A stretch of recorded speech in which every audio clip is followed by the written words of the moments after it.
Testing. Testing 1 2 3. Testing 1 2 3. Not the whoa.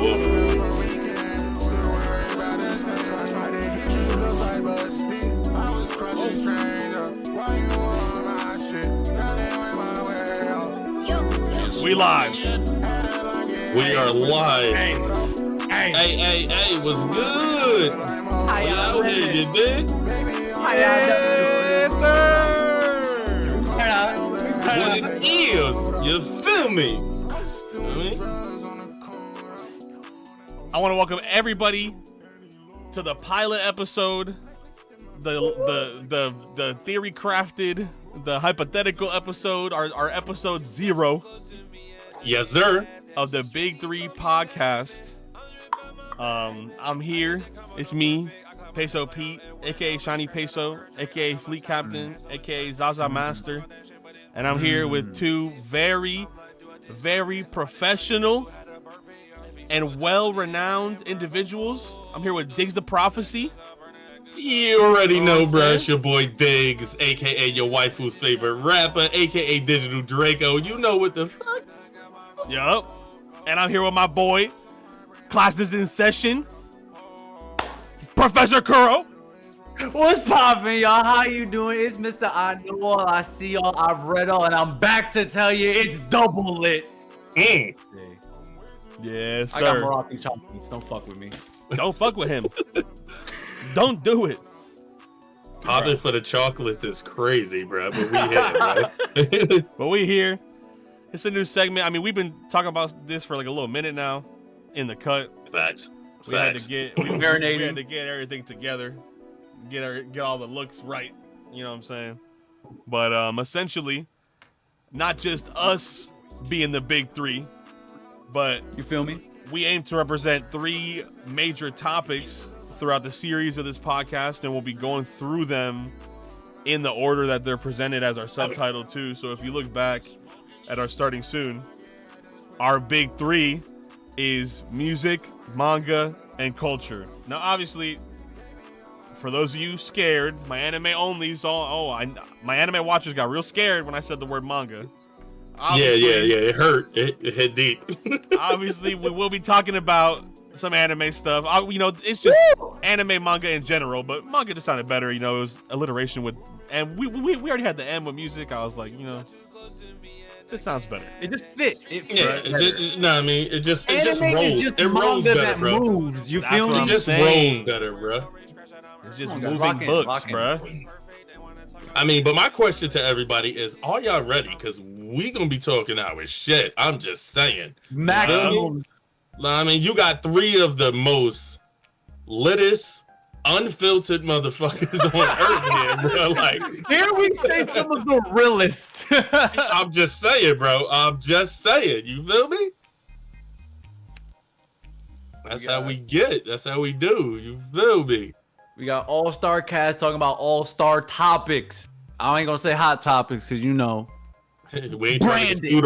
We ain't trying to get sued immediately. Like, not the sue day one, but nah. We're definitely gonna I'm be gonna keep us covering on the edge of safety. That's my job. bruh. Thinking every Monday, and we wanted to do something easier for everybody to watch. Like, I know a lot of people's first question was, "Oh my god, a PESO stream of the day," blah blah blah blah blah.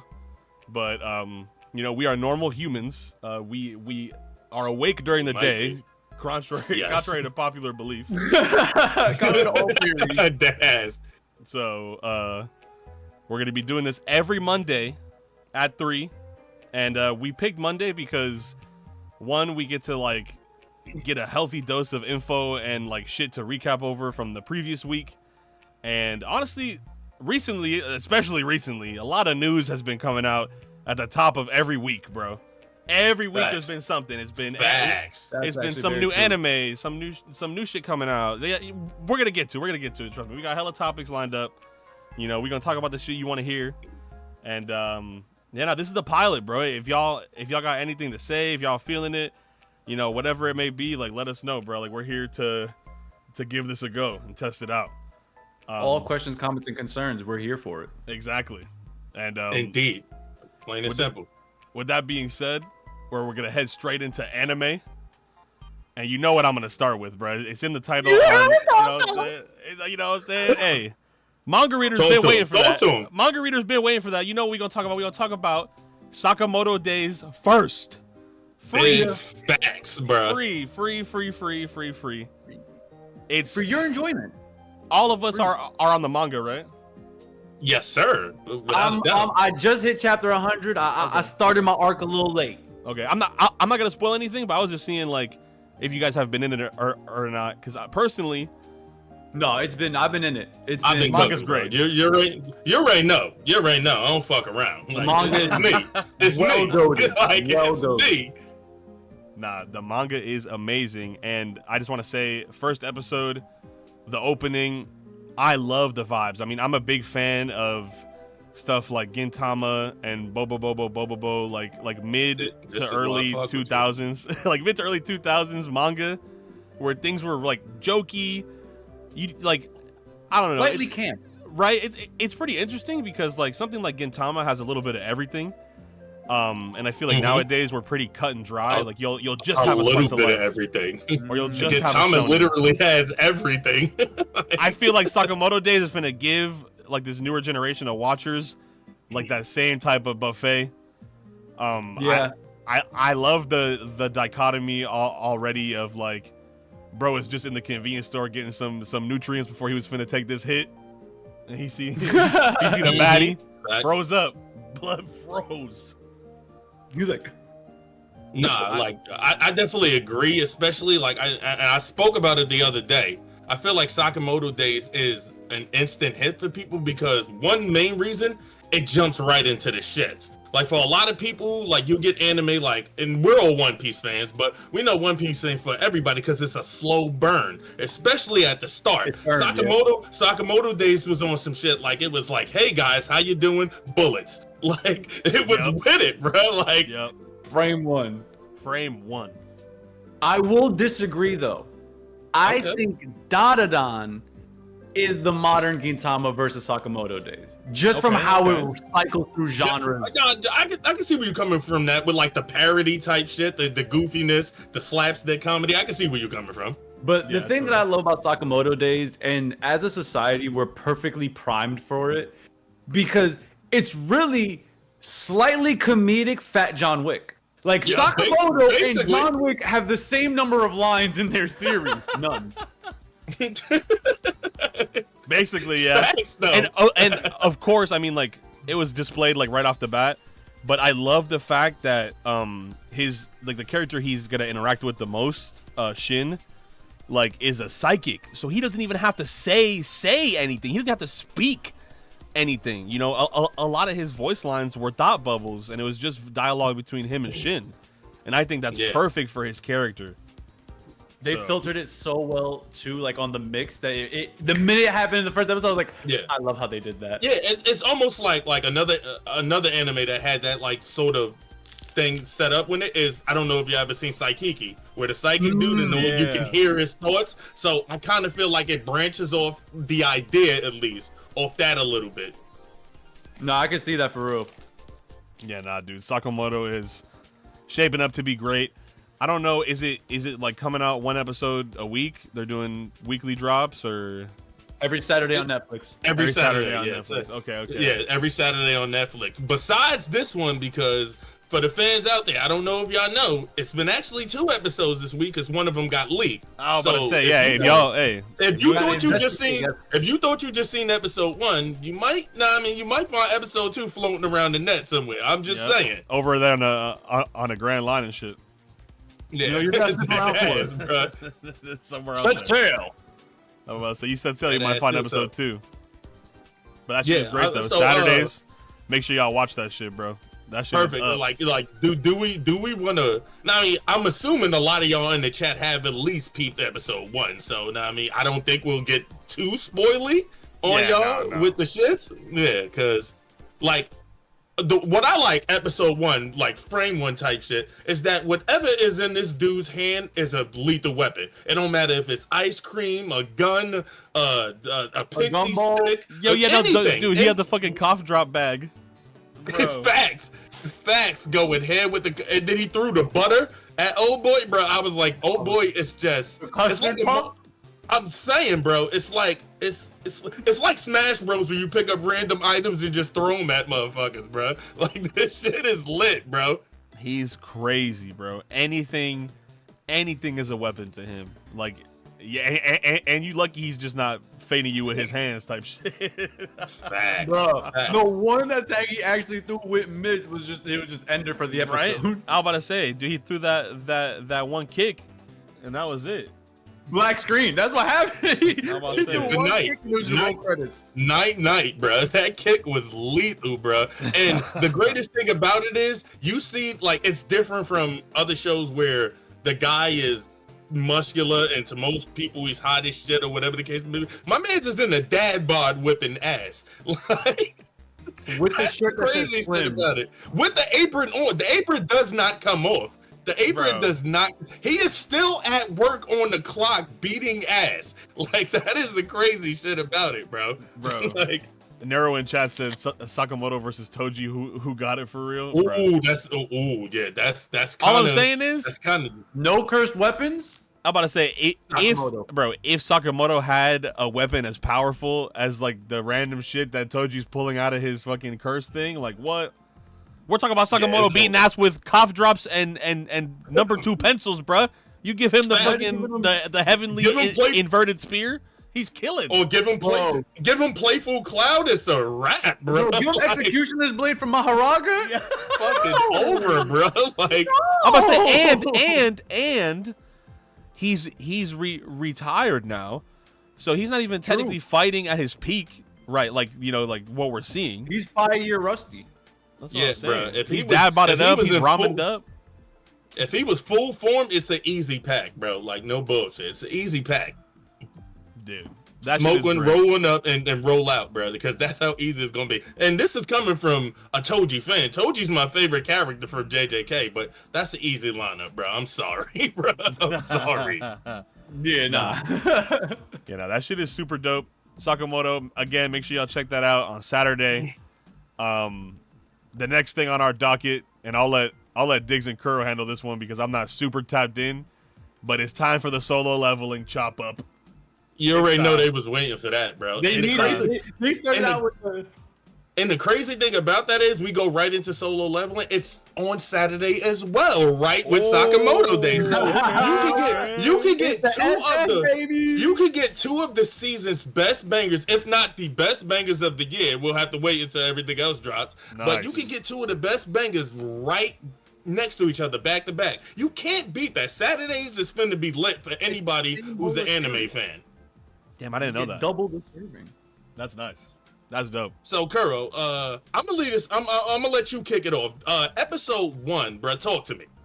I'll be honest with you. I was very happy with the speed they moved, because that was one thing that in season 1 I was like, okay, I can tell that they kind of paused pace in certain places to like schedule out the seasons. But the fact that by the end of episode 1 we're actually into the thick of it for the Red Gate, I really like that, because now is the time to just cook. Like now y'all gonna actually see why Sun Jin Woo becomes Sun Drip Woo. You feel me? You see the evolution now. Facts. And it's starting to hit its rev. Yeah, and to slide like straight off what you were saying, like, yeah, the pacing is way better. I feel like they had to pick it up for season 2, because season 1 you was introducing him, you was trying to tell his origin of the story. Season 2, you got to understand why he's OP. We ain't got time for all that extra shit. It's time to whip some ass out here. It's time to show you how he got here and why he's doing what he's doing. Like, that's it. That's why we here. We here to kind of turn shit over and break it down. That's what he here for, bro. So, like, episode 1, like, especially when the elves pulled up, I was like, yo, we here already, bro. Like, we here already. They're already bringing out the ice elves. People already getting shot in their face. I'm like, yeah, so, bro. So, if you were one of them people, like, season 1 type solo fan, and you was like, oh, it's a slow burn, season 2 is right in your face, bro. It's like, I guess they was like, we got to up the ante now since people fuck with the series. And to be honest, like, no spoilers, but if you've read the manhwa, from here pretty much to the end of the series, there's no more breaks. Like, we're in it until the long end. Like that's it. Facts. It's just Facts. next up type shit. So I'm really looking forward to how far they get in this season. Because if they get there, There. you know what I mean. You know what I mean. I know exactly what you're talking about. I don't want to spoil it for nobody, but I know what you're talking about. But it's looking like it's gonna go there because, like, honestly, bro, when I first pulled up for episode 1, I wasn't even expecting them to show like the Shadow Monarch shit ASAP. I was like, we probably gonna get a demonstration of his shadow powers in episode 2. But right towards the end of episode 1, they was like, let's show you what he's capable of and why this dude is so badass. So I was like, yo, we hit her, bro. Like, nah, they're doing a great job with the adaptation. The only thing that throws me off, and I know I'm just one of the weird ones here, I wish it was a Korean animation because I would have actually loved to experience Solo Leveling in Korean dub, Korean style, Korean animation style. Like, yeah, I think it would have been. Yeah, it would have matched the branding better, especially with when you look at the manhwa instead of the manga. It's in Korean style. The vertical. The novel is vertical, is in Korean style with the coloring and everything. So you're right. I agree with you on that one. But otherwise, nah. Solo Leveling is absolutely cooking. It's gonna be a great season. It's gonna without a doubt, bro. But like I said, we don't want to get into it too crazy with it because I figured y'all already watched episode 1. If y'all ain't see episode 2 yet, episode 2 is even crazier with the fight against the main ice elf. Dude. Go do it, bro. Like if you ain't see this shit after this, run it up. Run this up and run Sakamoto Days up. Yeah. If you didn't, something is wrong with you, bro. Like, don't call yourself an anime fan if you ain't just run that up already, bro. Yeah, I say as I haven't seen it, but W Solo Leveling, bro. Nah, real shit. I haven't delved too deep into manhwa, but I did have a stint reading some Tower of God. Oh yeah, like, Tower of God. It's dope. It's dope. So like, I'm gonna add Solo Leveling to my docket. I just haven't checked it out yet. But speaking of cooking, speaking of peak of being the GOAT of everything, One Piece is back this week. Big manga returning. Yes, sir. Yes, sir. Big We're dub. back. Big dub. We're Big back. dub. We are super fucking back. And Kuro, tell him. And guess what? We got no break. Yeah, All gas. All gas, no brakes, bro. All gas. I fucking love Oda. Hey, bro. Oda is on his shit. Hey, and here's the thing, though, right? It's like people don't really pay attention to why these mangakas take these breaks. This break, and like, again, I'm not Oda, but like, as far as what reports were saying, this break wasn't a health break. He was taking time off to work on OPLA, like to work on the live action. So he was working. Yeah, I mean, he was still working and doing shit. I feel like now that I said that, I feel like maybe when he got back, he was sick for like a certain amount because he had traveled. But that's the thing. I mean, like, and there's always been SBSs and interviews where Oda's always been like, I want to travel, and like OPLA is giving him that opportunity to travel. They start filming in all these different places. Yeah. So, I mean, Oda, he took his break. The anime's still on break. Till they're April, doing like, right? I believe so. April. Yeah. Exactly. Doing like I think it's exactly 3 months from now, if I'm not mistaken. They're doing like that rehash right now, right? Like Yeah. They doing the Fishman arc with the new animation style. They rehashing it up. Yeah, like it looks kind of lit. I ain't gonna stunt. I pop in for scenes that I know I like from like the Ryukyu Palace and shit. Mm-hmm. It's been pretty solid. Like if this is any inclination to like the floor of the reanimation, then yeah, we're in good hands. Like if this you know they're about to cook. You know they're about to cook. Like without a doubt. And speaking of like the manga returning and all that. Yeah, we're all big One Piece fans. Like, how y'all feel about the giant arc? I'm just gonna call it the giant arc because I can. Like, fuck it, why not? Like, be real rap.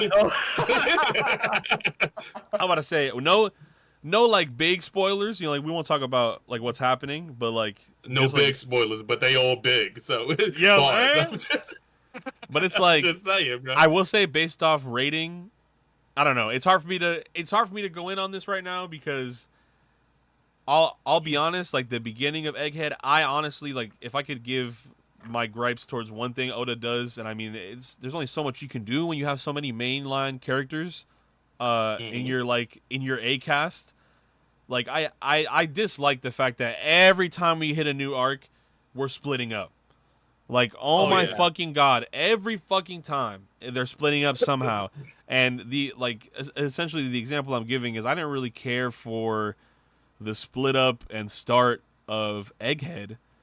But like as you go through Egghead, get to the Kuma backstory, which literally has everything ever in it, and then the end of Egghead, bro, Egghead is one of the best like post time skip arcs of all time now because of that shit. Like, that shit was crazy. Egghead's like a top 10 all-time One Piece arc for real. It solidly deserves, especially with the cutaways that it has. It has some of the most important cutaways as well. Right, and to speak to your point about the breakups, I just came up with a crazy ass notion on probably why it happens. We all know that Oda is inspired by American cartoons and American comics. I mean, Tom and Jerry, Looney Tunes, and all that. So what if the splitting up is just his way of paying homage to Scooby-Doo? Where they always split up, gang. Split up, bro. Look, I'm just saying, bro. Like, I can see that. It's also like how he has like the most, like you said it right. Like when you have multiple storylines, Luffy's too stupid to move any one of like Luffy will never move a storyline. Everyone else moves the storyline, and Luffy just moves his story. Luffy's there to laugh and be ass, like that's what it is, bro. So I look at it as that, like it's like taking bits and pieces of the stuff that inspired him to cook in the first place and just slowly adding that into his own product. That's how I look at it. No, and that's a fact. The one thing I know that the split up always happens in is Scooby-Doo. Hey, gang, I'm going to go with Daphne. We know why he really went with it. I'm just saying. But anyway. Bruh. Nah. I'm just saying, bruh. No, the funny thing is, chat just brought it up that Enies Lobby, and I don't remember which one, but Enies Lobby did have a very Scooby-Doo reminiscent jump scare moment. Facts. So, now that you mention it, facts. Shout out chat for that. As far as how I feel about the current manga arc, I feel like it's gonna be Amazon Lily-esque, but with like it's gonna be like Amazon Lily and Zoe. You know what I mean? Where it's like it's supposed to be this like short refresher arc, but there's gonna be some crazy high level smoke involved to get to where we're actually supposed to be going to. Indeed. I literally can't fucking wait. And I just want to shout out one of the homies, Mirror. This should be your best arc ever if you read the manga. It's all tall bitches. I've been DMing him so many panels. It's all the tall giant Amazons, bro. Like, so it's like y'all know I'm a waifu person, so I gotta mention it, bro. It's just. Who am I if I don't mention it? You feel me? Like, Kuro had to drink to that like he might be cooking. I did have Bro said, Usopp, now it's your time. Nah, listen. Nah, Usopp about to turn up. Hey, speaking of Mir, because this next point is honestly just us mentioning it for the most part, but Mir also, listen up, Dragon Ball Daima dub just started. Just started, Mir. Just start, and would you know, Mir, and a couple of other people. Shout out to Baby Yuki. Shout out to Greta Yasuke. All the big Dragon Ball fans in the scene. Like, it's here. Like, I know a lot of y'all don't like the sub, and I get it. The voice for Goku annoys me too, but I can't wait. I'm not one of them people who can wait for the dub every week. When it drop, I'm there. I'm just there. Like, I can Dragon bear Ball, with the voice. I'm not gonna lie to you. Not to cut your point. Right there, but I do want to say when we were making notes for this, it didn't click in my head, but no, Dragon Ball really is one of those shows that the dub is legendary. Like that, like fucking Dragon Ball, Full Metal Alchemist is up there for me too. Like just like classic dubs.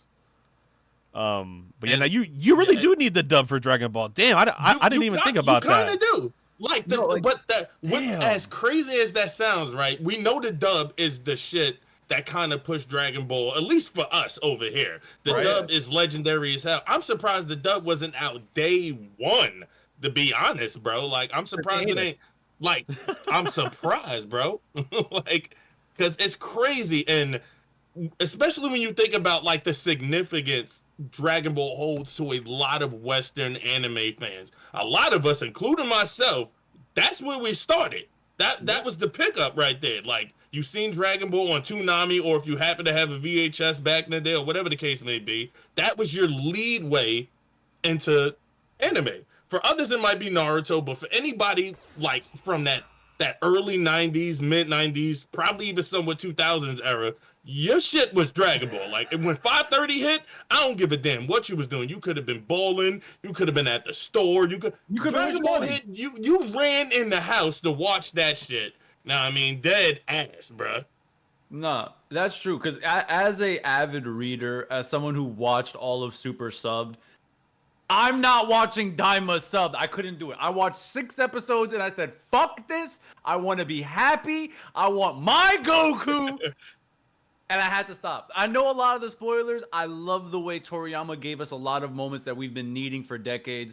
Love that this is one of his like final pieces that he can give to us, the Dragon Ball community, since it's passing. So, amazing work. But yeah, I'm so sorry. Dragon Ball is the only series I legitimately will not watch sub. Like, I've officially made that decision. Can't do it. I've tried.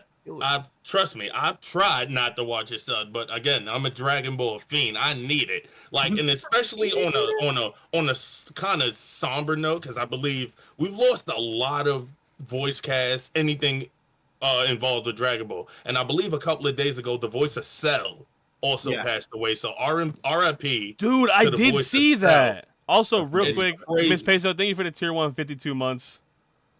Yes, we can give shout out to Miss Peso as always. But yeah, we lost, especially since I don't know if it was the dub voice or the sub voice of Cell. I just remember seeing the post, and I'm like, no, it was. I think it was the dub. I think it was the dub voice. Yeah.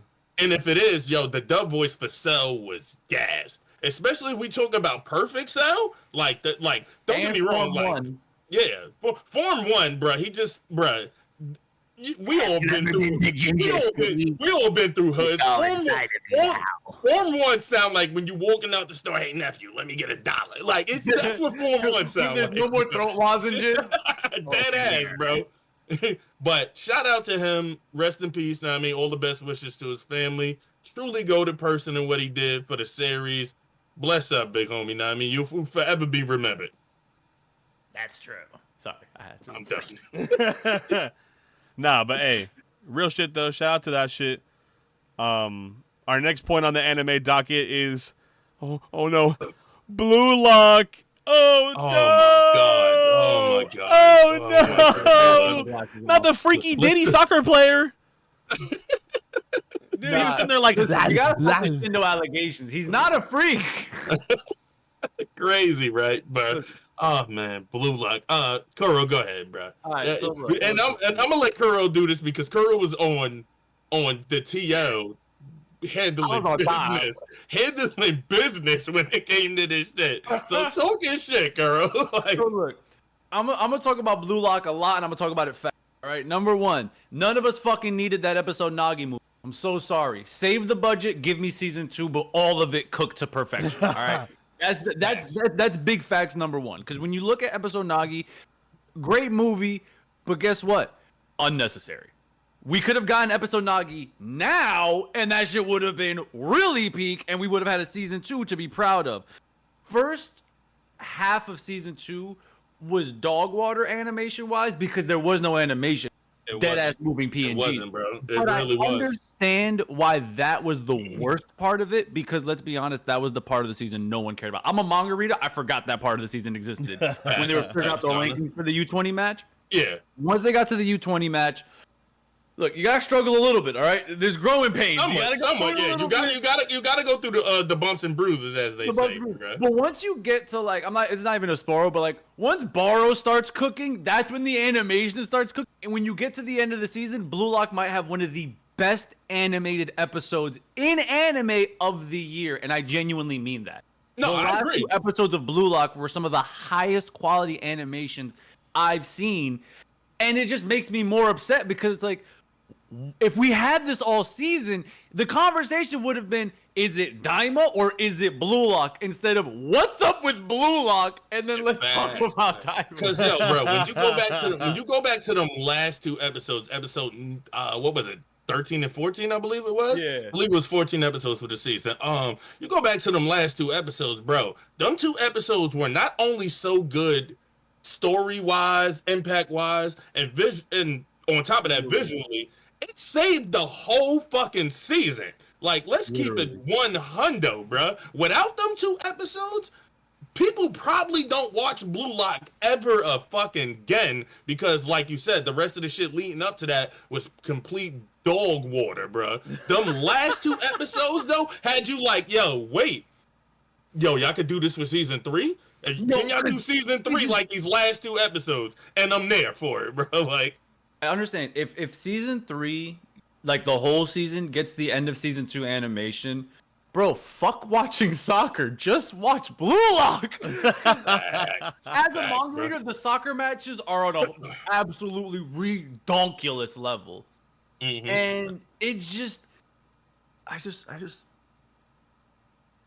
lock in. Just animators, it's not your fault. I'm talking to you executives. Lock the fuck in. All right? Give us what we want and what we need, not what you think. Okay? No one cares about what you think. You're all wrong. Every executive, whether it's Warner, Shueisha, Funimation, I'm about to say, you're all wrong. And they be wrong on the music shit too. Oh my God, Lucien Grange, I'm on to you, motherfucker. Yeah, Yo, like, and not Lucien it's Grange, crazy, bro. It's crazy because I agree, and I get it from like a business standpoint. You make episode Nagi to rake in a couple of bucks, this, that, and the third. But I'm like, all right, if you're going to do that, right, at least cook the shit everybody wants to see beforehand so that it's not like an after image versus it already like, oh, we did this because we was already done. That's why we cooked, because we was already fucking done. Y'all ain't got to worry about season 2. That shit's already taken care of. But no, y'all cooked this shit first and then was like, oh, people like the movies, so fuck, what we been talking about season 2? We ain't even start season 2 yet. And mind you, season 2 was only like a month or 2 away when the movie fucking dropped. So it was like probably 3 months at max, but still, 3 months is that's not enough time, bro. Like, if I had to look at, I'm trying to remember who's the studio for Blue Lock. I can't think of the studio off the top of my head, but do like Ufotable does. Ufotable mainly separate shit. Like when Demon Slayer is involved, Ufotable fuck everything else. We working on Demon Slayer because that's our ticket. That's our banger. We know what we need to do. Like here, like no. Blue Lock, work on yourself, okay? That's all I gotta say. And to segue to one of our next points, even when you look at like nostalgic series and you go into older animes, like I'm is an all-time top 5 for me. Came out early 2010s. Like, wait, what series did you say you liked? Code Geass. Oh, Code Geass, yes. Code Shout out Geass. to Code Geass. Right?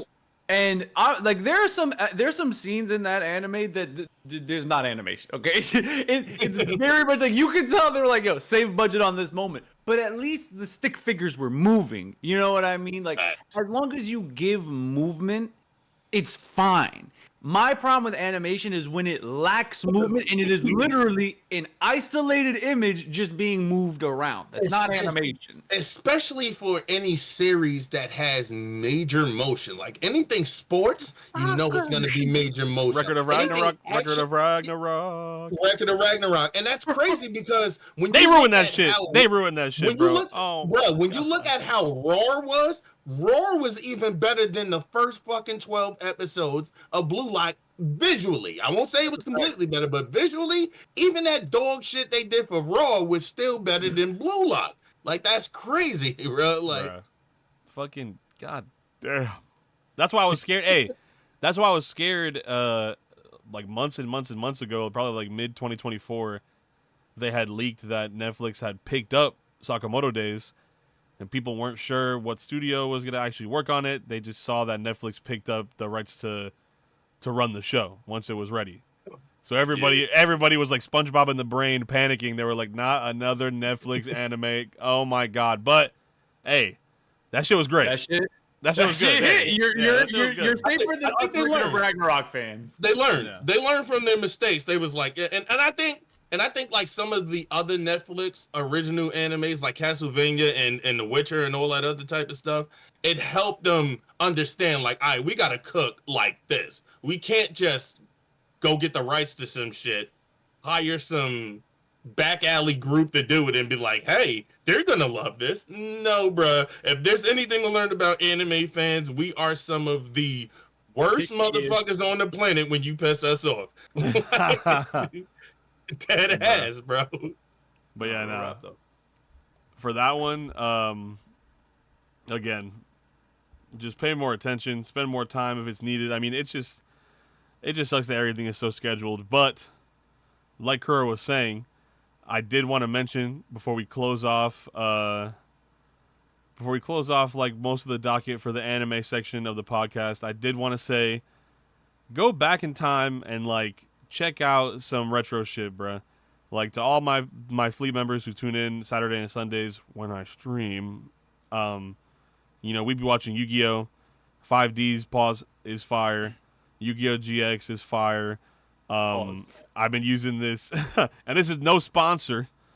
I've been using this service called Retro Crush, and it's like a streaming service that just has Retro a bunch. Crush is gas. Yes, dude, they have a bunch of just random old like 70s, 80s, 90s, and early 2000s anime. And then for some stuff, they go recent. Like for Yu-Gi-Oh, they have all the way up until the new stuff. Like they have the Vrains shit and the Zexal shit. Yeah, they got everything for Yu-Gi-Oh, so it's super dope. And then also, if I remember correctly, let me see if this is still alive. There is also this website that y'all should check out called ToonamiAftermath.com. They're not officially... I haven't heard of that shit in a while. Dude, no, it's dope. And, they're not officially affiliated with anything. They're not, like, it's not a Cartoon Network thing. But they do just constant reruns of actual DVR'd TV blocks. So, like, not only will you get retro shows and, like, the type of shit that, like, you want to see, but you'll actually also get, like, commercials in between blocks of television as well. Damn. So it's you gotta get them adult. You gotta get them Toonami and them Adult Swim bumps, bro. Those the gas, bro. That's what I'm saying. Bravo DBZ one, that was bro. And speaking of nostalgia, especially when you go into Toonami, one thing that made Toonami great besides the shows was the promos. Toonami's promos were fucking fire. Shout out to the homie Tom. Shout out to the homie Tom, bro. Like he was out here, bro. That's the hobie right there, bro. But yeah, no. I just wanted to let y'all know to tap in with that. And to close off anime, and this is going to be something that we do for every segment, we will be giving our big 3 real one recommendation of the week. So, bang, bang. You know what I'm saying? And low-key, I gotta get like a flare for me saying that. Like it's gonna like pop up on the screen. No, facts. Right? One recommendation. Yes, dude. It needs to be like super extra, like fucking flames and shit. Like Michael Bay, that hoe. Facts though, bro. Michael Bay, I'm crying. But nah, big 3 real one recommendations of the week.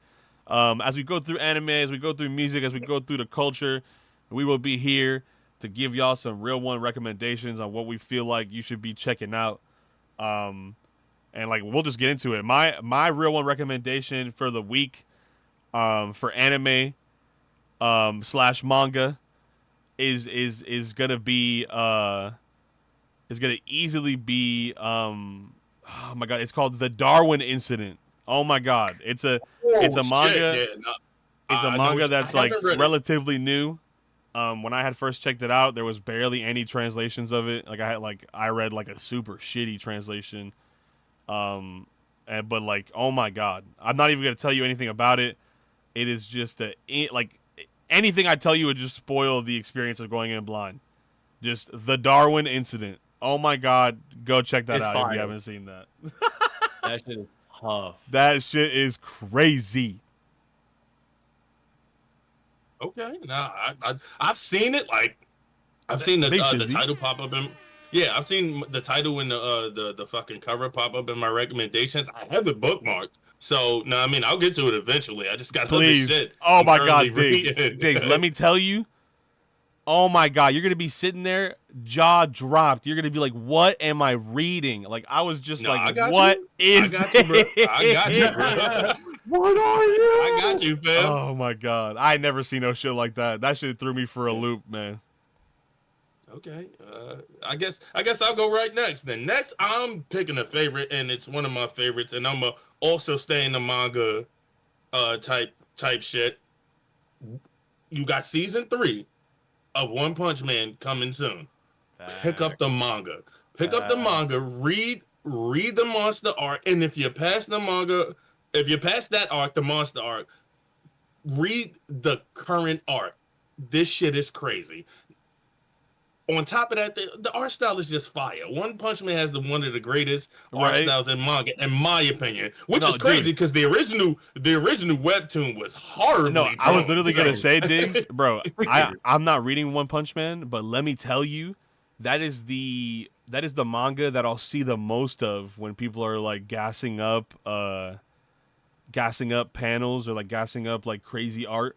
I always see shit is- One Punch Man panels being talked about. It's ridiculous, bro. So Nah, especially Murata is insane. especially if you're caught up to where I'm caught up. I won't spoil you anything for anybody. I ain't gonna tell you who the new big baddie is and what the what's name is. Just know, after this is done, I bet not hear another fucking debate. Yo, he could be Saitama. All right, bro. All right, bro. Are we sure about that? Yeah, all right, I'm about to bro. say, Goku fans, watch out. It's over.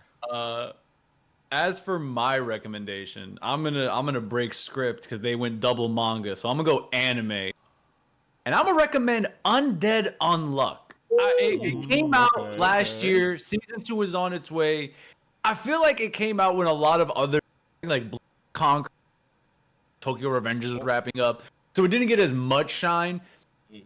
Refreshing, hilarious, great action, very colorful, and the dub is solid. The dude just be talking and slang the whole time. He'd be like, "Yo, wicked." Undead Unluck. It's a great show. Real feel good. That's all I gotta say. I don't want to say too much. I want you to go into it blind. That's it. I fuck with it. I fuck with Undead Unluck. I remember when you first DM'd me about it and we was talking about it, and I was like, yeah, bro. I said, this shit is crazy. We know I'm always here for anything fucking wild and that don't make sense. Like, this shit is absolutely ridiculous, bro. Like, Undead Unluck is so ridiculous. I vowed to never read the manga. I'm going to anime only it all the way through while collecting all the manga volumes because, you gotta do some weird shit. I mean, perfect series to do that for, I guess, bro. Beautiful. But yeah, that's it. That's it for anime. You know what we finna get into next? It's time for music. Big music talk. You know what time it is. I mean, obviously the year just started, so we felt like it'd be dope just to kind of go through a 2024 recap. I mean, honestly, bro, like I remember in the beginning of 2024 kind of being like, like, I'm not really, like music is kind of in like a neutral kind of whatever spot for me, but goddamn did 2024 pick up like crazily, especially like on the rap side. I mean, like obviously Kendrick and the West Coast and like everybody had eyes on hip hop. It became bigger than just rap listeners and people who were tuned into their respective artists. Like I feel like that was like a global moment. And I feel like it's been a minute since we had a rap kind of have a global moment like that. Facts. And like, especially when you speak on Kendrick, you knew rap was the shit in 2024 because they went to Kendrick for the Super Bowl performance. That is a clear indication that this shit has been on fire. When you look for don't get me wrong, the year previous they had Dre and everybody, but that was like a group effort. It wasn't a solo artist, and it wasn't something like where it's easier to kind of plan that when you have so many heads together. You got Dre, you got Snoop, you got Kendrick, you got Eminem, you got 50, Mary J. Blige. You got a lot of people that can put in the input on this. rap was so big this year, and the year was so big for Kendrick that they said, "Bro, holla at us. We need you here for this Super Bowl, bro." And I have no doubt that I think the Super Bowl's in exactly a month. I have no doubt Kendrick is gonna shut that fucking stage down, bro. Like riding off the high of his 2024, he's gonna go fucking ballistic, bro. Bro, we had Kendrick, we had the We Don't Trust You, right? Future Metro, Metro bro, arc. bro. We had Blue Lips, Schoolboy Q. Blue Lips was gas. Bro, Absol, bro. Chief Keef had Absol Almighty was So too. Yeah. Look, a lot of people didn't like the diss, but the album 7-minute drill, solid. Yeah. Dude, And Pricey was that shit off that album. I might delete later. Pricey was gas. I might delete later. That's the name of the album. Yeah, I'm gonna say, yo, Lucky. The album was good, bro. That's what I'm Lucky saying. dropped Gemini. The Gemini from Lucky was an amazing project in 2024. Hearthstone Psycho from Don Toliver was also an amazing project. Bossman D-Lo's album. I'm about to say Bossman D-Lo. Lupe dropped Samurai. Yeah, Lupe. Yeah, I forgot about that. Yeah, and then we actually got like some intros to some new artists, and I want to point out one who's currently going up like crazy. Doechii was fire at the end of the year, bro. Doechii was on fire at the end of the year, and that Denial Is a River is currently circling like a motherfucker. That song is heat. Shout out to bringing the boom bap waves back, bro. It's been a minute. Like 2024 really brought back boom bap waves, bro. I'm about to say, dude, Chromacopia was October. Fat. Oh my god, you had fucking Kanye with Vultures 2 in August. Denzel Curry's King of the Mischievous South was a fire project as well. Yeah. You had the Death of Slim Shady. Yeah. Even though it was kind of mid in certain areas, but that song Fuel with JID is a Fuel pack. and Tobey Maguire. That's a pack. No bullshit. I forgot this was 2024. Yeet dropped his 2093 project with all those crazy ass, like epic ass beats. That was also 2024. Holy shit, dude. We had a lot of shit drop. And of course, now Doechii project, August 30th. I'm telling you, the year was full of heat, bro. You had Uzi. Even the underground motherfuckers was cooking. Like Lloyd Banks shit was dope as hell. Like it was some heat, bro. Like I'm not gonna lie, like Lunchbox had his tape out. That shit was tough. Larry June, shout out chat for Larry that. June. Oh my god, of course Larry was going crazy. Of course Larry was going crazy. Alchemist went crazy all 2024. Action Bronson's project was dope. Shout out to Uncle Larry, bro. We fuck with Uncle Larry over here. Bro. You know, I'm about to say I big fuck with Uncle Larry, bro. He put me on game for real. Big facts. Oh yeah, somebody in the chat mentioned Vince Staples. Vince Staples shit was gas, Staples, like bro. Childish Gambino album too. Bro, even what's it called? Netspend dropped at the end of the year too. Yeah. December Someone get 6th. Chris in this call talking about Netspend. Bruh. Dead ass. He'll go on a 20-minute rant about that shit. You have Mike. The only human being I know who actually listens to Netspend. Like I think everyone else just tweets about it. He actually listens. If y'all had to, or if y'all don't listen to Mike, go check out Mike. Mike and Tony Seltzer have Pinball. That project was super dope. JPEG Mafia dropped on June 17th. Yeah. Oh yeah. We forgot about JPEG. Yeah. I believe was Nas early in the year? I don't think so. I don't remember Nas. Or was that late 23? Because I know Nas late 23. I think it was late 23, and he started to drop the videos in early 2024. But I believe his last project was late 23. I could be wrong. Ooh, I could be wrong though. Lil Tecca's project was September 20th. That has some bangers on it. That actually had some hits. Ken Carson's project was July 5th. Overall, dude, Alchemist was September 20th. The Genuine Articulate. That shit was fire. Like overall, we just had like a resurgence of just rap, and the good thing about it was all genres. Whether you listen to boom bap, whether you listen to trap, whether you want some rage shit, whether you want melodic or emo rap, it was every fucking way. They gave you everybody was like out. Every piece of the puzzle. They was moving in all areas, bro. And True, SZA dropped. Oh my god, SZA was last year too. That's crazy. And in counter to that, I feel like a lot of other genres stagnated last year. Like pop music hit a fucking brick wall. Yeah. But one genre that did boost up like a motherfucker, and this is coming from me. I don't even listen to this shit. It's like country music. Country music jumped like a I was motherfucker. seeing that. I was seeing that. Country Shout out music to is actually in Shaboozey, a bro. renaissance right now. Shout out to the homie Shaboozey, bro. Like that. Hold on. They hold the shit out of Shaboozey. Oh, they definitely did. Because he did not win a single CMA award, even though he had the biggest country song of the year. It's Besides crazy. that, though, country music is actually having a really interesting renaissance where part of it is going back to its more like original bloodline, and part of it's getting a little hip hop, like Shaboozey, but also like some of the other white performing artists. It's really interesting the way country like music Teddy, is like developing Teddy right Swims. Teddy Swims is also another Yeah, good example. Jelly Roll. Yeah. Country music just it was F-150 man. The Bud Light Genie. not F-150 man. Post Malone. He had his pickup truck album last year. Yeah, F-150 man. F-150. Bro, he's an S-rank hero on One Punch Man. F-150 man, bro. That is fucking crazy.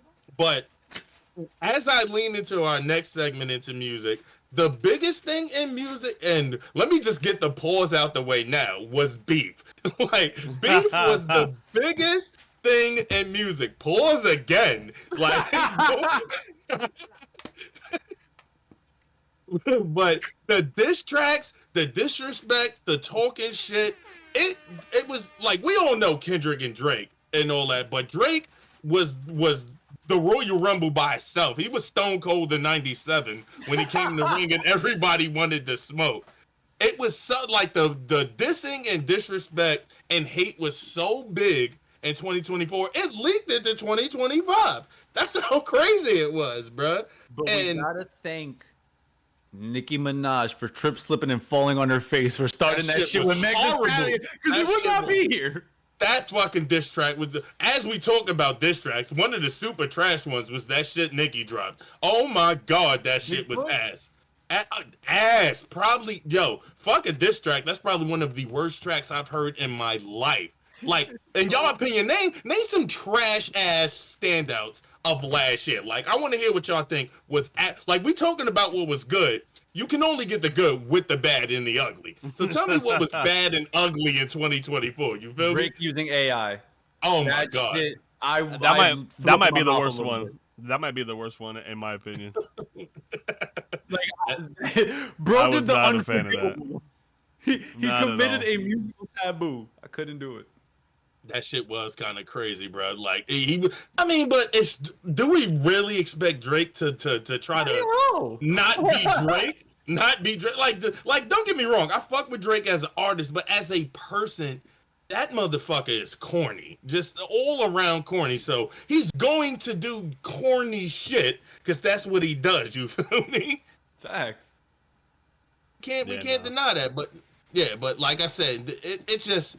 The beef rolled into 2025, and what I mean by that is Joey Badass kind of felt slighted, and it's crazy how Joey Badass felt slighted on everything in 2024 because his name was a circulating. Bro, you ain't dropped no music, and if you did, you dropped one or two titles. You ain't dropped an album or nothing like that, and you feeling like that the people are mentioning the West too much now because of Kendrick, because of Schoolboy, Ab-Soul, and all them drop projects. If they are mentioning the West, I believe Doechie's from the West too. I could be wrong. I don't know. I'm not sure where Doechie's from. But if they are talking about the West, it's because the West moved. They was with the shits, bro. Like, you can't be mad that the East wasn't being talked about when motherfuckers was either on the low with it or just wasn't doing shit. And I'm an East Coast dude, my damn self, but I'm kind of glad the West did step up and do what it do because we've been stuck in the South since what, 2010? Not even 20,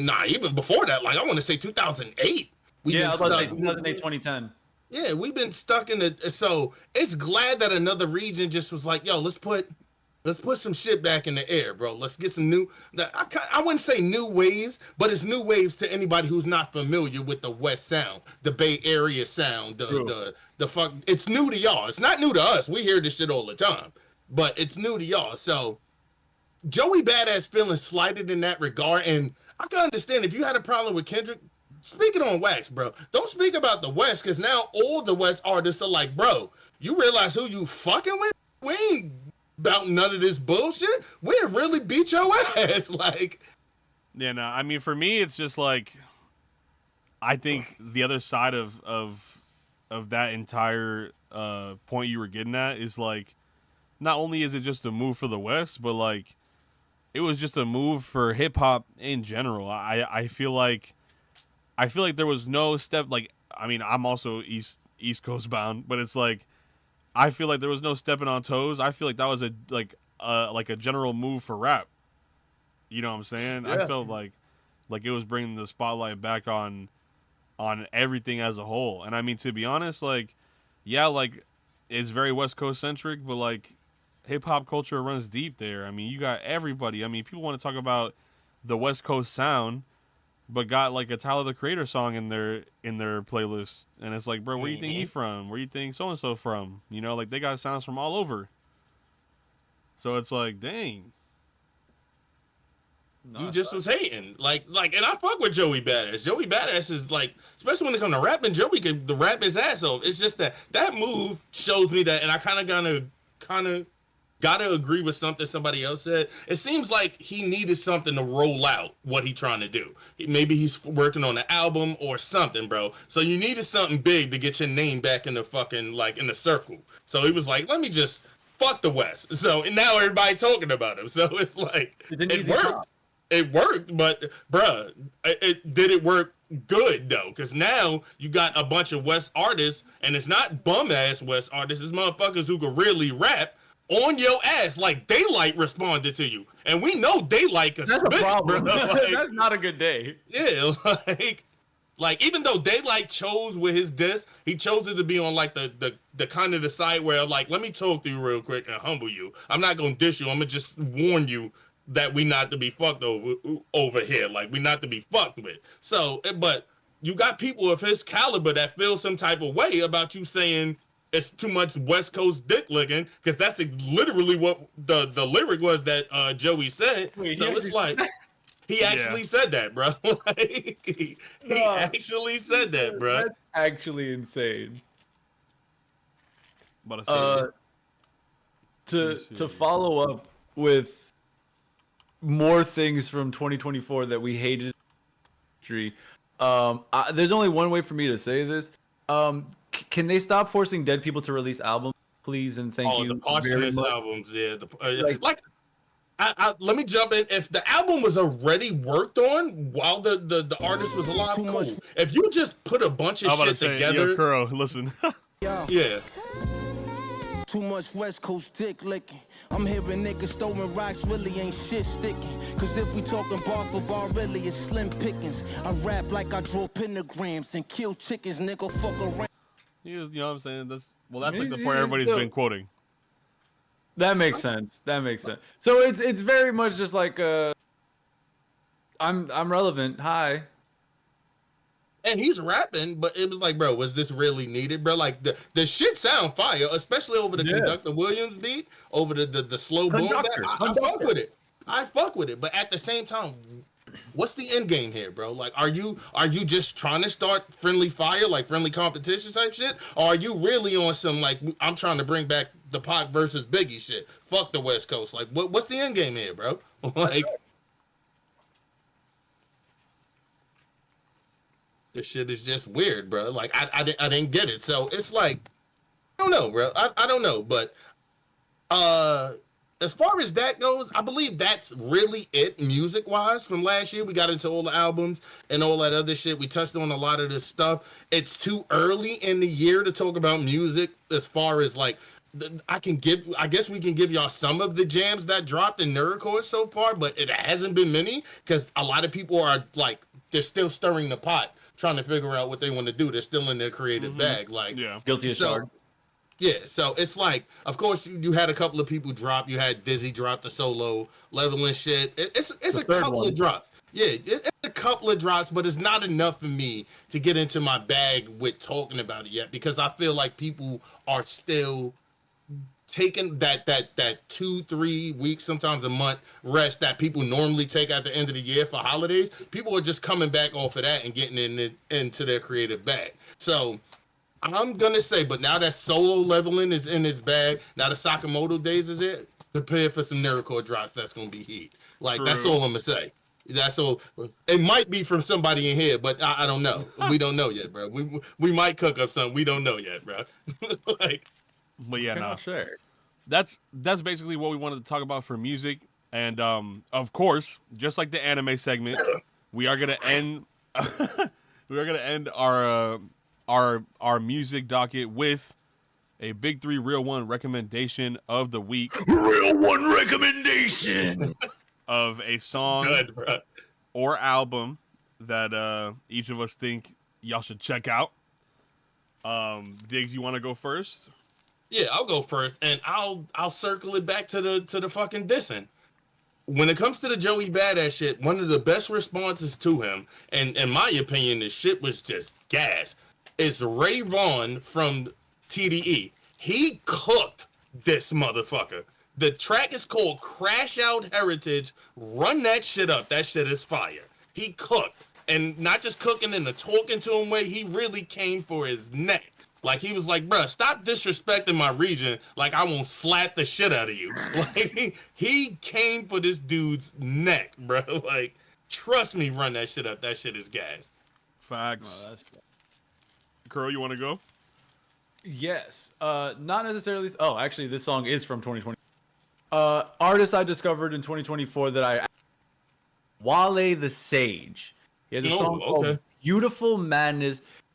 Do be doing some hybrid hip hop soul shit, and I've been just going through his discography, loving everything I'm finding. So Wale the Sage, Beautiful Madness, highly recommend it. I'll check that out myself. I haven't heard that. I'm gonna keep it real. I'm gonna have to run that up. That's that shit. I'm about to say my recommended for the week is definitely going to be Rio the Young OG, Michigan rapper. He just got out of jail a couple weeks ago, and so you know he hungry. Yeah, I'm about to say, dude, he literally just popped out last week with a 10-track EP. So Damn. 10 tracks, no features. His ass was rapping. So the project is called Rio Free by Rio the Young OG. Go check that out. It's all rapping, no hooks. He just be going. I really like people who can just punch and keep it interesting, you know, without losing me. And bro, it's across all 10 tracks. Like, he just be going. That shit is fire. But that's my recommendation. And that's how we're gonna close out the music section and head into culture. And honestly, right now, one of the biggest points in the culture is gaming. Being big gamers. You already know. You already know. Gaming. Big gaming. Big gaming. Fucking real gaming. And I'm not talking about GAMING. I'm talking about GAMEING. Gaming. Real fucking gaming, bruh. Oh my God. And what better place to start than with the Game Awards? The Game Awards is crazy. We gotta talk about it. I think that the best place to start is, how do y'all feel about Game of the Year? You feel like, or have we played it? Can I talk about the category, not the game first? Go ahead, do your thing. Yeah. Cook. Because my biggest issue, and I know this is hotly contested, Elden Ring shouldn't have been there. Even though it didn't win, I don't believe a DLC expansion should count as a game. Even though it added 19 hours and 39 bosses and have 3 new speedrunning categories, I don't fucking care. If it's not changing the application or the disc I am injecting to operate this game, you don't deserve to be in the Game of the Year discussion after your... Now for Astrobot, hell yeah, I love that shit won. That shit's super for Sony. That shit beautiful. Nope. And them skins, too cute. No. Yeah, I was about to say the same thing about Astrobot. I've never played it, but I've seen, like, I've had people like PlayStation share screen it with me and all that other shit. And I'm like, yo, this is basically Mario Sunshine on Sony. Yeah. Like, bro, Literally. Just the it's reskin. basic, it's like a Mario Sunshine or a Mario Galaxy on Sony, and I fuck with both of those Mario games. So, had I played this, I know I would have loved this shit. Dude, it's so fire. It's so fire. Oh my god, that shit is so much fun. It's like, it literally is like that because when I think about when I played Galaxy for the first time, think about when I played Odyssey for the first time too. And even Sunshine, but Odyssey's easier to go back to because it was more recent in my memory. Like, when you just get to a point of level design and like your fucking face lights up and you're just like, this is fucking real gaming. This is some real shit. Like, Astrobot gets you every single time. Like, every single boss fight is insane. The more you progress through the game, the more challenging the platforming gets, but like, the visuals are insane. Fucking everything is a Sony reference. Damn near everything.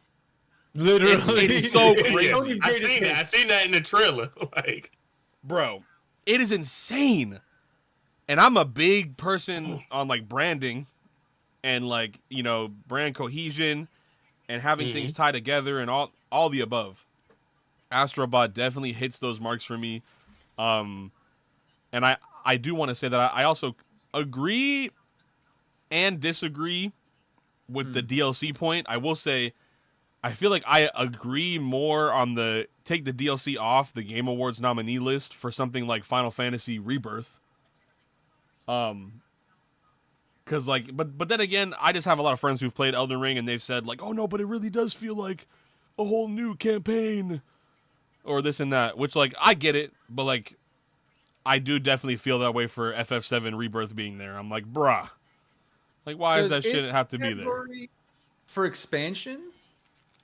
Because that I would be valid for. Like, if there was like a best expansion in the gaming. No, there isn't. oh, so basically make a new category, like to hand out the award, like best expansion pack, best DLC, or whatever the like crazy fuck it is. Like, and while we're on the Gaming Awards, one of the things that got me on the Game Awards is how the fuck did Arcane not win best adaptation? I was like, don't get me wrong, I fuck with Yakuza. Yakuza was dope, and I believe the one that won was Fallout, and I seen Fallout, and while Fallout was good, but I'm like, Arcane though?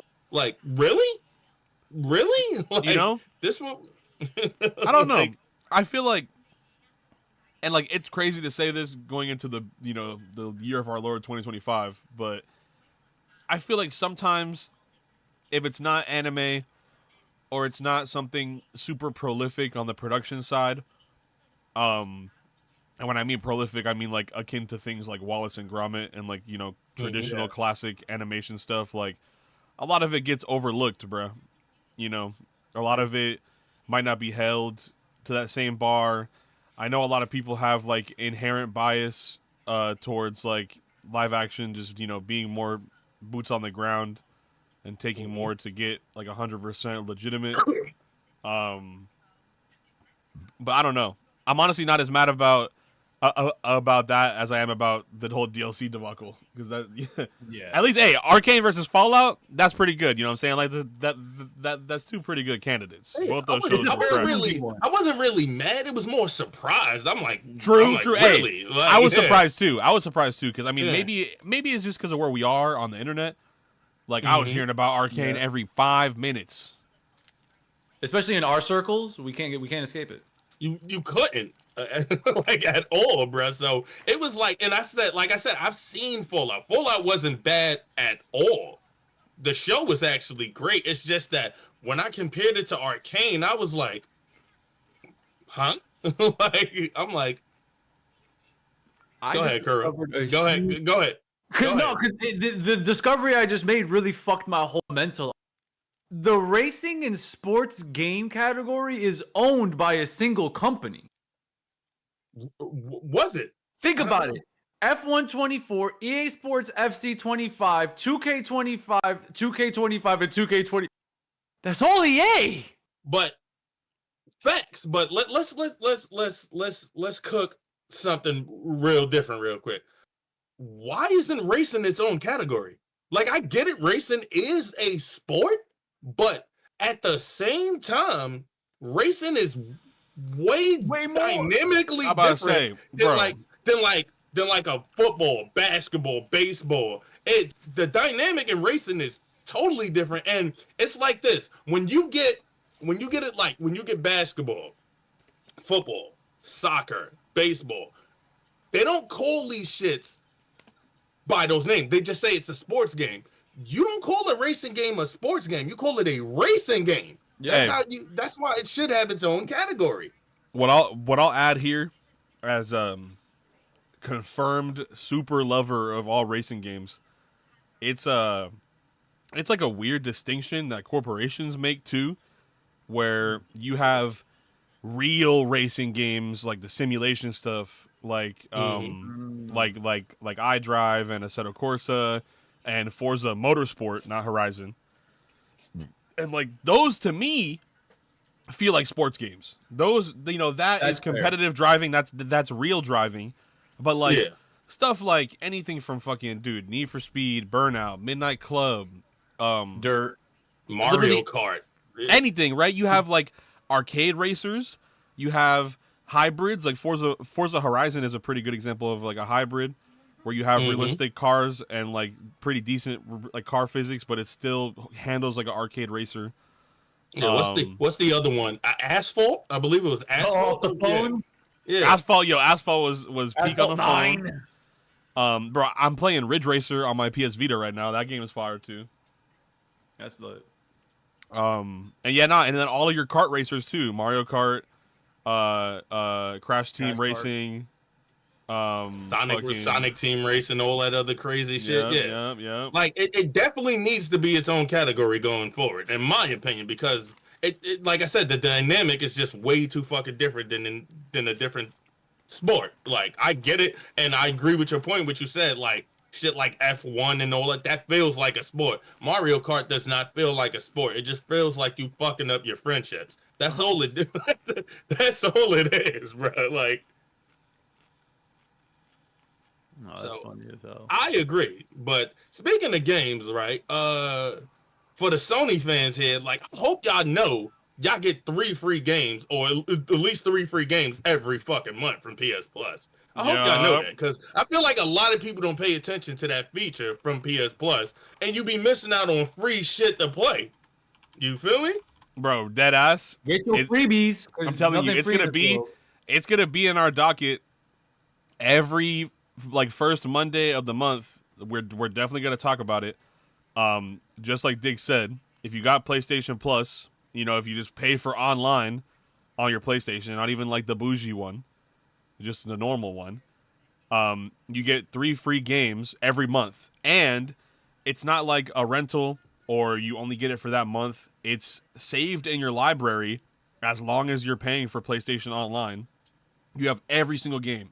Like, I recently got a PS5 a few months ago, and every single game is still in my library. I have like 9 extra games. It's been 3 games every single month, and it's been dope.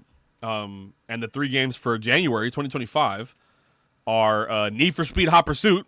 Speaking of racing, right? Yeah, the remaster of Hot Pursuit. You have the Stanley Parable, which is a really dope single-player, like, introspective game. Especially my Zaza Inhalers in chat. That game is a fire game to play while you're booted up. That game is trippy as hell. Experience. And then Suicide Squad Kill the Justice League. I just have to mention it because it's the 3rd game. I'm not going to say anything else besides that. You know what that game is and how ass it is. Yeah, shit was ass-tastic, bro. Like, no bullshit, bro. Best thing about that game was some of the asses. Let me stop. Bro. I literally just downloaded it just to say that I got all 3 games for the month. That shit is not getting fucking installed. It's just going to sit in my game library, but I appreciate it. I appreciate it. Again, if you're a PlayStation Plus member, go check that out. It's a good door holder. Right. It's a good door holder, bro. That's what the fuck it is, bro. Like, shout out to PlayStation. And honestly, with just games being the topic, if y'all had to pick one, what would you say was your favorite game of 2024? Go ahead, Kura. He was ready. It's Tekken 8. Tekken 8 was Fucking gas. Tekken 8. It's Tekken 8 fucking was Tekken 8. gas, bro. It was gas. I'm not gonna lie to you. That shit. I will say, I don't think like obviously that wasn't my game of the year, but I will say that was definitely the biggest fighting game presence I felt all year, bro. They had like the phone posits and shit at Evo. Oh my god, like that shit was dope. And then Clive got revealed. I was like, oh. Love Tekken, I was like, sorry. damn, they're fucking cooking. No, Tekken is so dope, and honestly, like, shout out to fighting games that just do a little more, man. You know, Shout just out to shout out to the fighting games FGC that for just real. do a little more. Yeah, shout out to non-arena fighters. I'm just saying, because I hate arena fighters. Bruh. Oh my god. No. It's crazy though that we're getting a new virtual fighter as well. Like, Yeah. what era are we in that Yeah, miracles are happening? Yep, Facts though, facts. But Peso, what was your favorite of 2024 since you cooked at the topic? My favorite game of 2024. Damn, I mean, low key, it might be a tie because I be playing so much shit. Dead I have ass. my guesses on your tie. I'm about to say it might be a 3-way tie between Balatro. I knew that was gonna I be knew up it. there. You know that shit was tough. I love That games was your that shit. infinite replayability. The way they're doing collabs in that game are beautiful. They're doing like the Friends of Jimbo and having other IPs give like, you know, their shit to be put on like playing cards, and it's just a dope integration. I also really I mean, I don't think this game came out last year, but everybody hopped on it last year. Web fishing is definitely also up there for me. Okay. That game is super fire. I just love like cozy game. Everybody can get on. It's like 10 players plus for like a server, and everybody can just fish and get active. That shit is super fire. And then low key, my third pick for favorite game of the year in my 3-way tie might have to be Mario Party Jamboree. That's all I'm saying. Not what I expected. That's all I'm saying. No, see, and he's sliding right into my favorite. He mentioned it. Everybody knows I'm a menace at this fucking game. Everybody knows. It's Mario Party. Anytime a new Mario Party drops, it will, unless it's that bullshit they did with 9, if it's original Mario Party format, it will always be my favorite game because it's just fun, and I love making people mad. Like that is just that's why I don't play I don't play because it's engaging. I just want to fuck up somebody's day, and that is the perfect game for that, bruh. It is, bruh. You have no idea, bruh. Day one of the game, we run it up, right? Me, Cam, Peso, and I believe it was either McGuire or Game Boy Jones. The first thing Cam said is, bruh, Diggs does not get the first star, bruh. Like, dead ass, bruh. Oh, bro. Cam, Can be the funniest. Can be the funniest when he's playing with you, because the minute you go against Cam, he gets personally offended because he's like, "Why are you going after me? Diggs is right there. The enemy." Yo, McGuire stole like a star from him or something like that. Mind you, I wasn't even leading the stars. Cam said, bro, y'all know what he do at the end of the game. Steal from him, bro. Like, bro, every session we have in that game is so fucking wild, bro. We gotta run that shit up. We ain't run it up in a while, so it's been a minute, bro. It has been a little minute.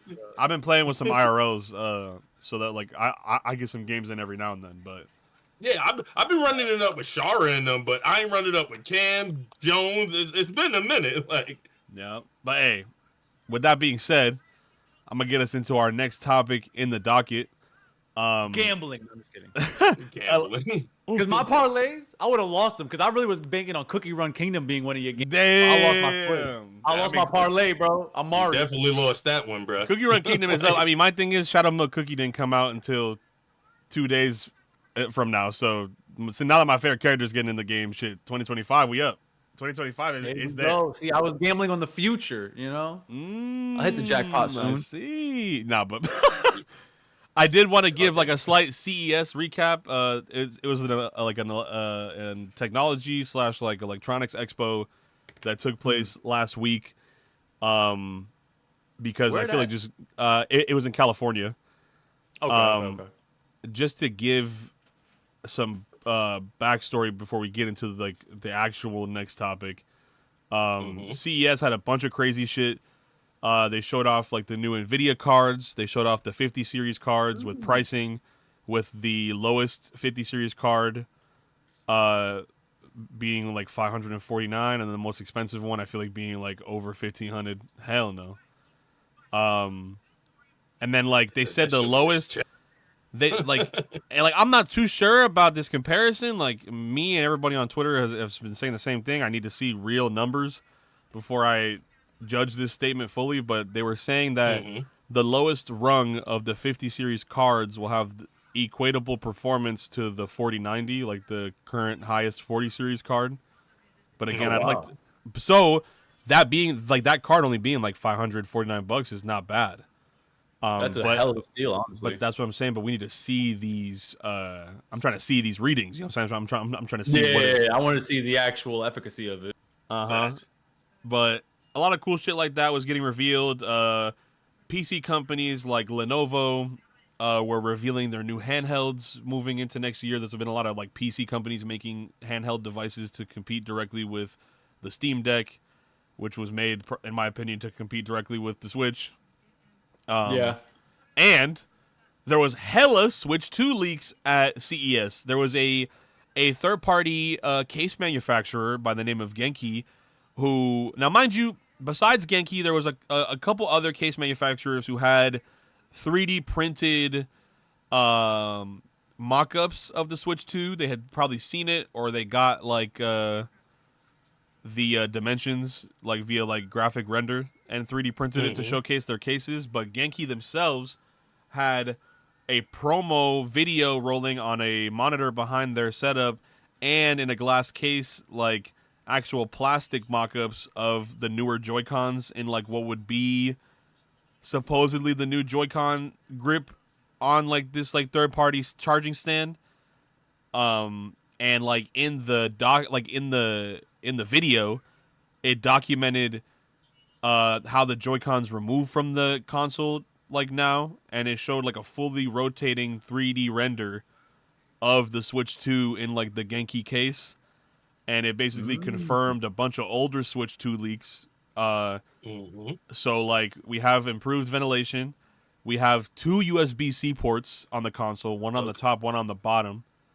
And the entire console is bigger. The Joy-Cons are bigger and are rounded out on the edges, so they feel like a little fuller. The ZR and ZL buttons, when you turn the Joy-Con sideways, were made more pronounced, and apparently the Joy-Cons now are connecting via like a magnetic strip. Some people are saying that the ZL and ZR buttons have metal in them, and that's how like the main magnetic connection is established. But we got all these leaks, all types of shit was going around. Somebody showed the motherboard on Twitter like 2 weeks ago. Like the Switch 2 has been leaked so much. And I give all that prologue to say very reputable leakers are saying we're getting the Switch 2 reveal this week.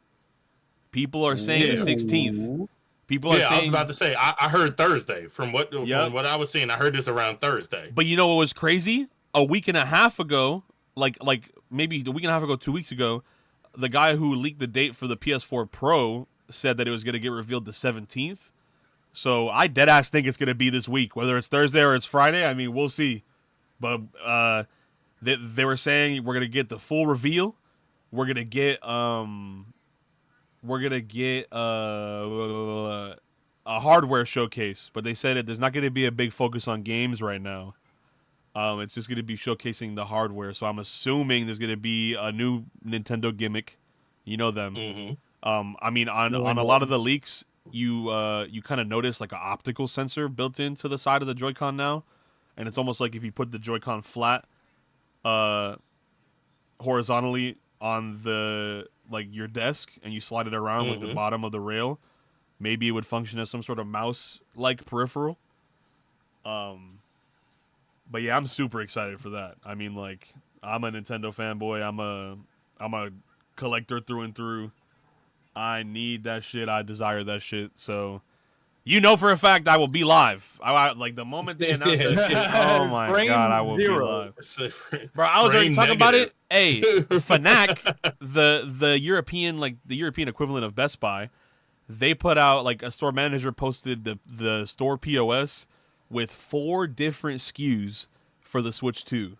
So with that being said, a lot of us are speculating that we might get different additions at launch. Maybe like a LCD / smaller internal storage edition, and then like a OLED bigger storage edition, like right at launch. Like they're gonna give us the memory / like screen, like the quality of life split right at the beginning. No, that would be gas. That actually be great for its launch. Right. Unless those SKUs are just placeholders, but like when consoles leak, you get one SKU. Like it makes no sense for there to be like 3-4 separate SKUs for this console, unless there's gonna be like let's say it's these 4 SKUs, it's 2 editions, and then it's both colors for each edition, maybe something like that. Like who knows? Who knows? I mean, we'll see. I can see that. We'll see at the end of this week, bro. I mean, shit. Oh shit, I'm scared.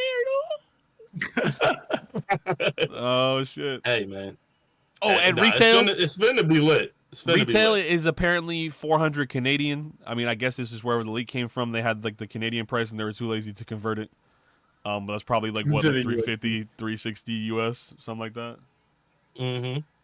Not the Switch 2 digital only edition. Oh my God, Blacklink! Please don't tell me that. Don't tell me you just cursed us. Oh my God, is that why there's 4 SKUs? No way they're doing physical and digital. I'll crash out. Bruh, that would, to be honest, that would that be a is headache. more believable than them giving you quality of life at the You know what? Damn it! I was thinking about them like they gave a fuck about us. God damn it! You should have You're known right. better. Yo, my God, Michael Link is Jackson so taught right. us. They don't really care about us. But They don't give a shit. with that being said, though, that is like all we have for games in the culture section. But I know that Diggs and Crow are excited to talk about this next topic. As we move into what's covering the culture right now, it would be impossible for us to say that we're covering the culture without talking about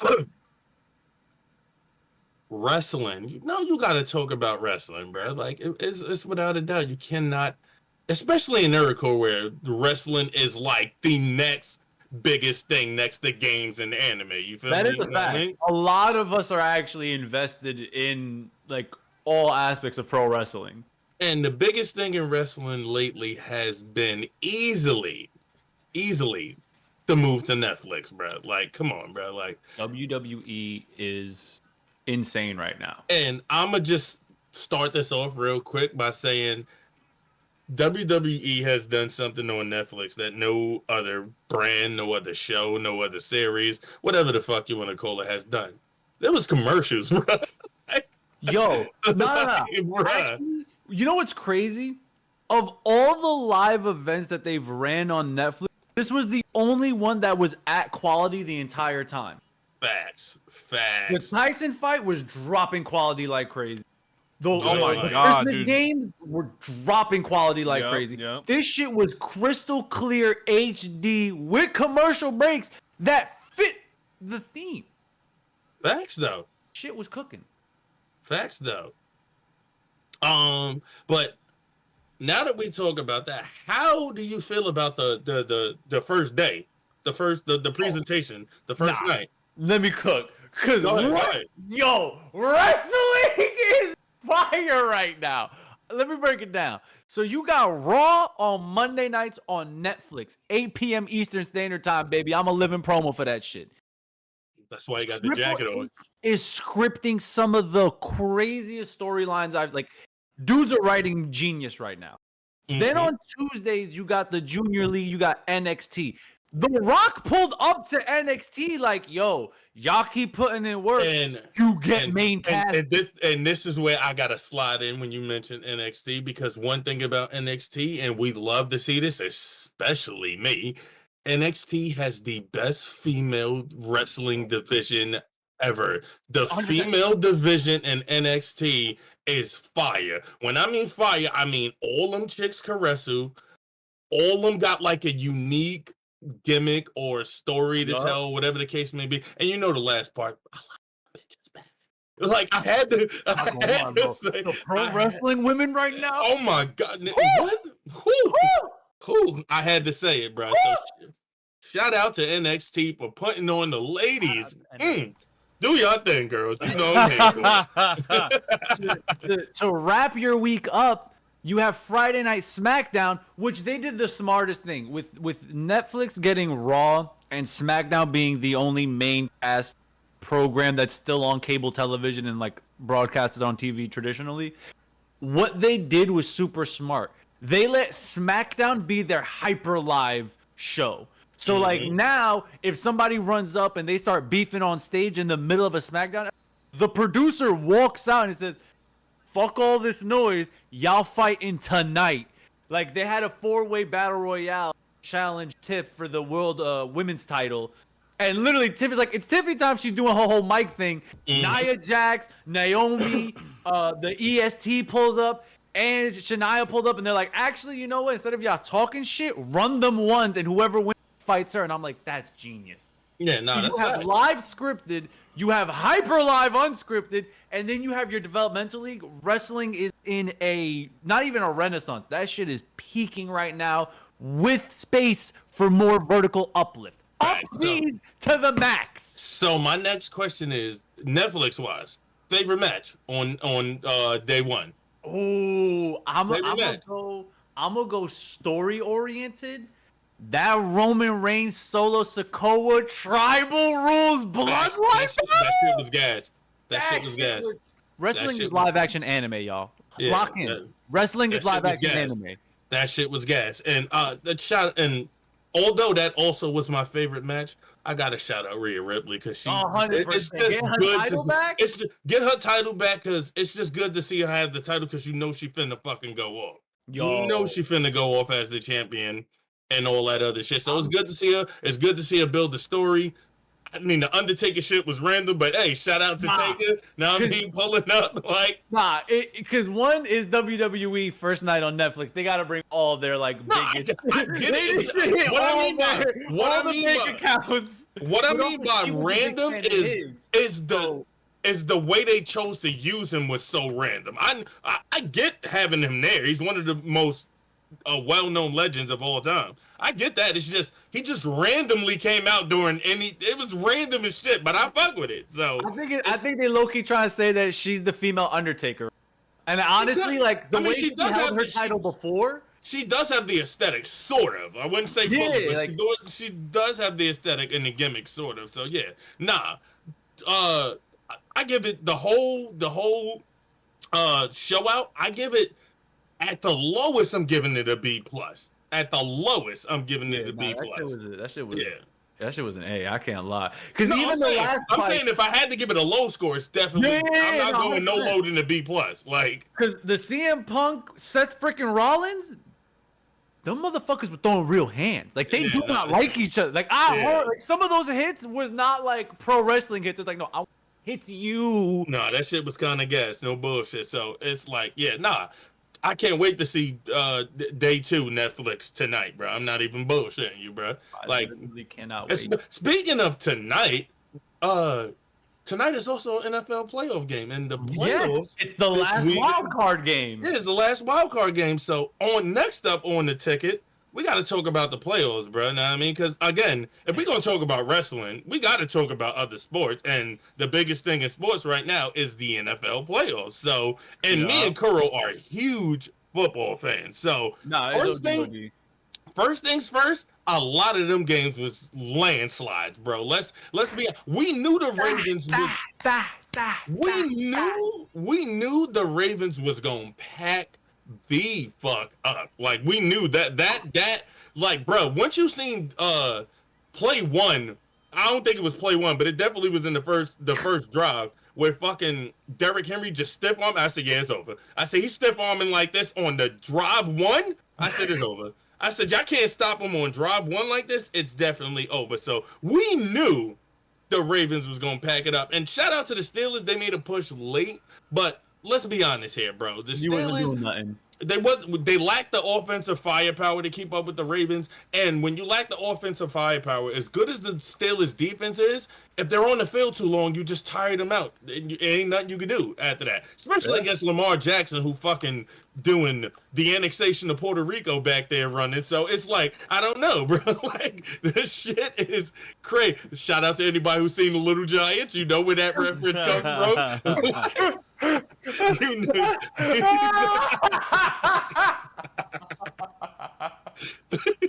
I'm sure if you see The Little Giants, you know where that reference from, bro. I had to bring it back.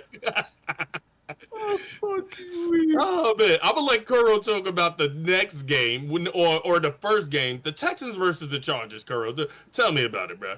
Bro, what is there to talk about, man? I'm tired of the Chargers. That's what I want to talk about. I want to talk about CJ Stroud. I want to talk about that boy putting in work. That boy said, I'm here. Don't ask about me. I'm here. Because they done put the foot to the neck of the Chargers, bro. Did the Chargers touchdown? I thought it was all kicks. Nah, they scored. They actually missed a kick. That's what it was. That's what it was. And then they got the 2 kicks after. Nah, Texans absolutely came in there ready to stand up, ready to go to the next level. I've been watching CJ Stroud the entire. I'm very excited for the future of the Texans. They seem like a team that's not just rising, could actually be rising as a NFL, and I love to see it. Facts. After that, I won't get into too much with the Bills and the Broncos because the Broncos kind of leaked in there anyway, playing a second string team of the Chiefs. That you probably would have never even beat the Chiefs if they would have started their starters, and Cincinnati would have got in there. And I think if Cincinnati would have played the Bills, would have been a whole different game because Cincinnati's offensive firepower is crack. Crazy fan theory. I think not even just to heal the people. I think the Chiefs benched to get the Broncos in, so they didn't have to worry about Joe Burrow. Joe Burrow, yes, dead ass though. So I want to move on to the best game so far of the wild card. That Commanders and Buccaneers game, gas. Whoa. Can we at least just shout out them Birds real quick? Oh no, shout out to the Birds, but once all the Packers players got injured, it was over. That's a fact too. Once Jaden Reed got injured in the first half, and then they got injured in the second half. Yeah, and it wasn't like trash motherfuckers. It was starters, like main starters, like Jaden Reed, Romeo Dubs, and some starting linebackers, etc. When they got injured, it was over. That's why I skipped straight to the what's name. Like shout out to the Eagles, but the best game of that weekend was without a doubt the Commanders. And since I'm an LSU fan, college-wise, I was hyped to see Jaden Daniels put in work, bro. That's my boy, bro. Jaden Daniels is easily rookie of the year. I don't know. Who? I don't know. Who? Brock Bowers.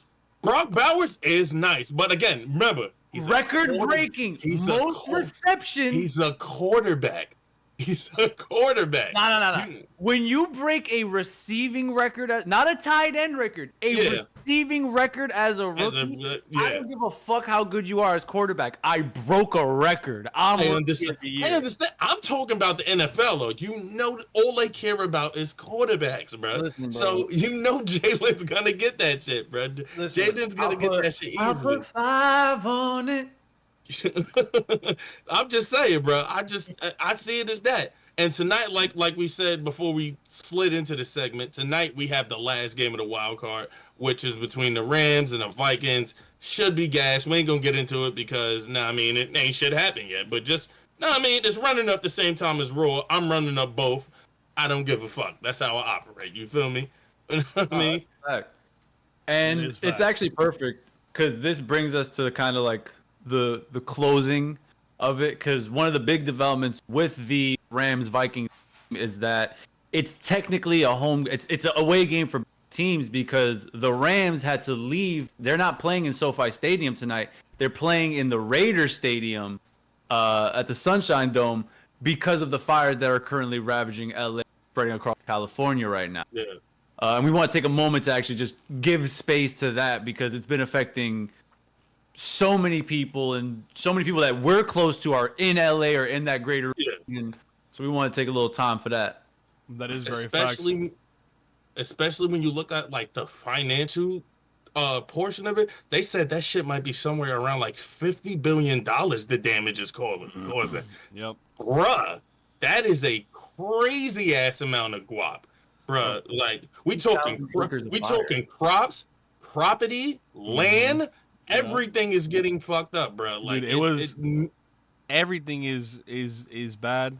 You know, like the actual fires are burning, things are being like destroyed and burned to the ground. And you have like for example, we have friends that are in the city who are considerably like far away from like where the fires are at right now, but everywhere there's smog, like air quality is super abysmal, even in like the super outskirts of where like the fire is even burning. Like, you know, we have homies that are, like I said, people who are dead in the city where they were they were saying that they were smelling smoke, and it's like, damn, even the residual effects and like the lasting effects of it, you know, whenever the burning is done, you know, the air isn't safe to breathe in. Like, there's nowhere for these people to go back to. Yeah, I'm about to say power is out in a lot of places as well. So yeah, now we like Kuro said, we just wanted to give a second to draw attention and awareness to that. There's a lot of resources out right now all over the internet where you could donate to help fuel the effort. Yeah, no. You know, our heart goes out to everybody out in Cali, and stay strong, man. And you know, with that being said, that was our closer on the docket. W episode. Yeah, I'd say so myself. I'd say so myself, bro. Yeah, I say the shit was pretty fucking lit, bro. That's how we're gonna do it every Monday at 3.